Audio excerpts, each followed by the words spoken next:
This thrilling story begins in a public area where many people were sitting and talking. It was actually a place where people from different regions would gather, people who were deeply troubled by their lives and had problems in their relationships. They would share their issues there, and together, everyone would try to find a solution. This helped lonely individuals and gave them a chance to mend their relationships. One by one, everyone started sharing their stories. Then we are introduced to a boy named Renfield, who was observing everyone in a rather strange way. At this point, we get a glimpse into Renfield's past, how he used to be a lawyer. A few years back, he went to a wealthy man's palace for a property dealing project. If the deal succeeded, Renfield would make a huge profit. But he had no idea that the man living in that palace was actually a Dracula. Dracula, as we know, are immortal beings who survive by drinking human blood. After sealing the deal, Renfield gained a lot from it, and the two of them eventually became good friends. Because of this relationship, Dracula gave Renfield a portion of his powers, making him immortal too. In a way, Dracula turned Renfield into his assistant. Whatever Dracula asked, Renfield had to do. Renfield also took care of all of Dracula's needs. Just as Dracula gained strength by drinking human blood, Renfield gained power by consuming insects and bugs, and he kept eating them regularly. Then one day, we are shown a scene inside the palace where a couple of exorcists arrive.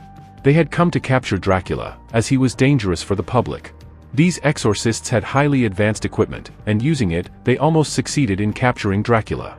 One of them created a large magical circle to trap Dracula, making it impossible for him to escape. That's when Dracula pleaded with Renfield to save him. The exorcists warned Renfield that if Dracula was released, he would continue drinking human blood. But Dracula tried to convince Renfield again, saying that if these people took him away, they would eventually come for Renfield too, because now Renfield was just like him. Hearing all this, Renfield became very confused. But in the end, he chose to help Dracula and broke the circle. Suddenly, Dracula was now free. Using his powers, he directly entered the mouth of one of the exorcists and completely destroyed his body from the inside. That exorcist died on the spot. However, the second exorcist was still alive. He pulled back a curtain, letting sunlight flood into the room. As expected, Dracula absolutely despised sunlight. His entire body started burning intensely. But Renfield, his loyal assistant, was still there. He rushed to help, using a cloth to extinguish the flames engulfing Dracula. Unfortunately, Dracula was already in a terrible state, more than half of his body was badly burned. However, being immortal, he couldn't die just like that. Dracula started begging Renfield to help him, he needed human blood. The more blood he drank, the more his powers would return, and he could regenerate his body. That's why Renfield began traveling to different places with his master, Dracula. He would sacrifice people and feed their blood to Dracula. In this way, many years passed as Renfield kept trying to heal Dracula. Now we're brought back to the present time, where people are sitting and talking in the public discussion group. The moderator of the group asks Renfield to share his story and tell everyone about himself. But for some reason, Renfield doesn't respond. Perhaps he doesn't want to reveal the dark secrets of his past. While there, Renfield notices a girl named Catherine. She's deeply troubled in her life. Her boyfriend, Mitch, used to torture her a lot. Because of all this, Catherine was unable to live her life peacefully. When Renfield learns about her situation, he directly goes to confront Mitch.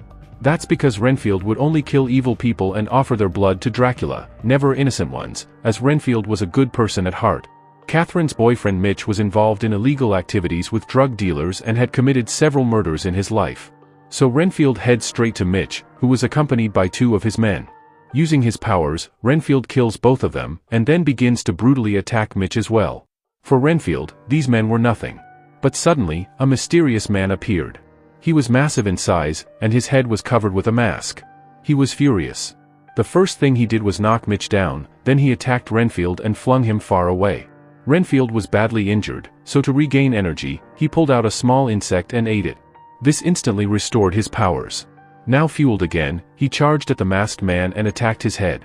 The man's head got severed and flew off, landing on a car nearby. Inside that car was a drug dealer named Teddy, who happened to be the son of the city's main politician. The masked man was actually one of Teddy's henchmen. When Teddy saw his man dead in such a brutal way, he immediately fled the scene. Renfield, meanwhile, continued killing evil people and feeding their blood to Dracula so he could regain his strength and return to his original form. Now we're shown a scene on a highway where two police officers, Rebecca and Chris, spot Teddy speeding away in his car. Rebecca instantly suspects something and begins chasing him. Teddy, who was carrying multiple packs of drugs, threw one at Chris's face. Chris immediately understood this man was a drug dealer. Rebecca and Chris soon arrested Teddy and took him to jail on drug charges. Meanwhile, Renfield is shown bringing Mitch's dead body to Dracula so he could feed on the blood and regain his strength. But Dracula, who was still in very bad shape, didn't like the taste of Mitch's blood. He told Renfield that the more evil a person is, the worse their blood tastes. Dracula got angry and scolded Renfield, saying he should bring the bodies of good people instead, like nurses or lab workers, whose blood would be purer and more powerful. Renfield tried to protest, saying, "I also deserve to live my life, but all I ever do is take care of you." This enraged Dracula even more.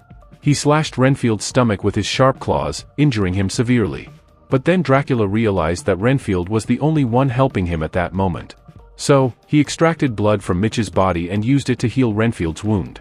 Dracula simply said, "You are my assistant. And whatever I say, you must obey." Renfield was now completely helpless.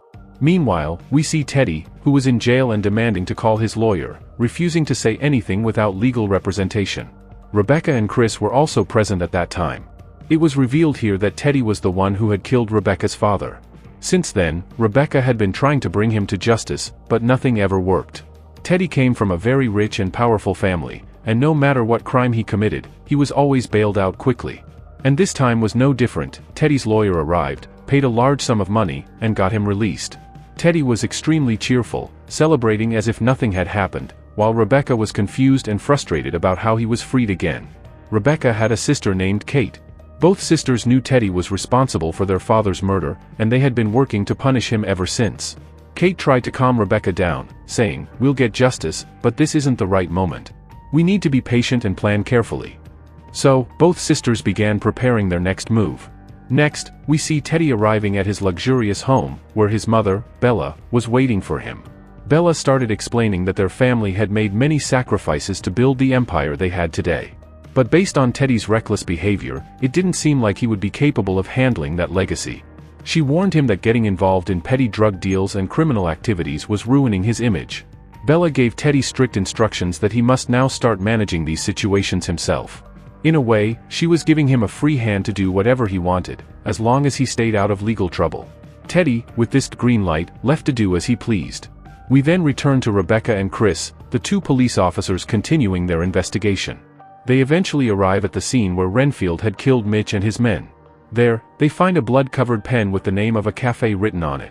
This led Rebecca and Chris to head toward the cafe. The surprising twist was that Renfield himself was already inside that very cafe. Dracula had previously told Renfield that he especially loved the blood of people like doctors and tarot readers. Coincidentally, both doctors and tarot readers were sitting in the cafe. That's why Renfield was trying to find a way to capture them and offer them to Dracula. Unfortunately for him, Rebecca and Chris arrived at the cafe just in time. As soon as Renfield saw them, he changed his plan and quietly began moving toward the back to escape. He was attempting to exit through another route. But in the next moment, Teddy and all his companions arrive, armed with guns, and they start firing at everyone. All the people present in the cafe begin to run around, trying to save their lives. Teddy and his men surround Rebecca and Chris. Teddy starts misbehaving badly with Rebecca and even says, "When I was killing your father, he was begging me for his life." Then Teddy tells Rebecca that all she has to do is say she works for him. But Rebecca firmly refuses, saying, "Even if it costs me my life, I will never work for a criminal like you." Teddy gets furious and points a gun at Rebecca, ready to shoot. Renfield, who was watching all this, decides to save Rebecca. He swallows a small insect to regain his powers and immediately attacks Teddy and his men. With his powers heightened, no one can stand against him. He starts killing Teddy's companions one by one. Teddy, terrified, runs away, and the remaining men also flee. Everyone thanks Renfield for saving their lives. He approaches Rebecca and tells her she is very brave, as she didn't flinch even when the criminal pointed a gun at her. Amid all this chaos, Renfield fails to deliver a dead body to Dracula. Meanwhile, Dracula, who has now recovered, is shown planning something. When Renfield reaches him, Dracula shares his plan, that once fully healed, he will turn everyone into vampires, form his own community, and gradually rule the entire Earth. Renfield is deeply disturbed by this idea, as he is a vampire who doesn't want to harm people. All he wants is to live a good life. Frustrated, Renfield goes to the group of people he used to talk to and finally confesses that his master wants to take over the world and that his intentions are far from noble. Although Renfield was talking about Dracula, he hadn't directly confirmed to the others that his master was Dracula. He was speaking in general terms. After listening to him, the mentors there advise him that no matter how powerful evil becomes, it can never defeat good. They tell him to let his master do whatever he wants, because what truly matters is his own choices. If Renfield wants to choose the right path, he must distance himself from Dracula. Renfield begins to apply all of their advice. He stops going to Dracula altogether. He rents an apartment for himself and starts living a quiet, solitary life. Gradually, Renfield even begins changing his appearance, as he had previously always dressed like Dracula's assistant. Because of all this, Renfield is now able to enjoy his life. He gets nicely dressed and goes to meet Rebecca, since he had started to like her. He gifts her flowers, which makes Rebecca blush, a sign that perhaps she also has feelings for him. Rebecca opens up to Renfield and tells him how she wants to bring Teddy to justice, since he had brutally murdered her father long ago. After hearing all this, Renfield promises Rebecca that he's ready to testify against Teddy in court. Rebecca is very happy to hear this. Now we see Teddy's mother, Bella. Through CCTV footage, she finds out that Renfield is the man who single-handedly killed so many people. So Bella instructs her son Teddy that he must find this man named Renfield and completely eliminate him. Teddy immediately sets out for the secret base. Meanwhile, Rebecca continues her investigation with her sister Kate. We now see Teddy and his men arrive at the place where Dracula had once been during his developing stage. As Teddy's men spread out and start searching, Dracula senses their presence. Dracula immediately started using his powers to kill Teddy's men, and after killing them, he began drinking their blood. One by one, all of Teddy's men were eliminated. But when Dracula caught Teddy, Teddy began asking him where the man named Renfield was. As soon as Dracula saw Renfield's photo, he said, "That's my assistant." But Teddy started provoking Dracula against Renfield, saying that he's out there doing good deeds and helping people. Dracula got a little angry, as this was against his rules and expectations. To confirm things for himself, Dracula transformed into a bat and flew off to Renfield. By now, more than half of Dracula's powers had recovered, so he could travel or appear anywhere he wanted. When he saw Renfield in new clothes, he was surprised, because Renfield's entire personality had changed.